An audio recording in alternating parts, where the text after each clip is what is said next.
જો ઘણી વખત એક્ઝામમાં આવો પણ પ્રશ્ન પૂછાય છે કે સાલ આપી હોય ને એમાંથી કયું લીપ યર છે આપણે શોધવાનું છે, બરોબર.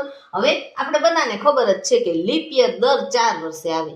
દર 4 વર્ષે આવે ને એટલે કે જે સાલ આપી હોય ને એને તમે 4 વડે નિશેષ ભાગી શકો ને તો એ લીપ યર કહેવાય. હવે 1938 છે તો 38 ને તમે 4 વડે ભાગો, બરોબર, તો 9 ચોક 36 થશે. હવે 38 માંથી 36 તમે બાદ કરો તો શું વધે? બે શેષ વધવાની, એટલે આ તો નથી જ. હવે બીજું છે 1972. 1972 ને કરો તો 18 ચોકું 72, બરોબર.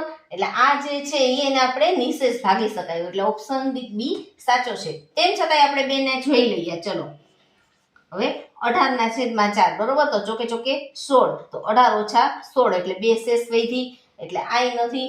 અને 8/4 એટલે કે 24 ચોક 96 થાય, બરોબર. હવે 98 માંથી 96 જાય એટલે 2 વધે, એટલે આ નહીં. તો સાચો જવાબ આવશે ઓપ્શન બી.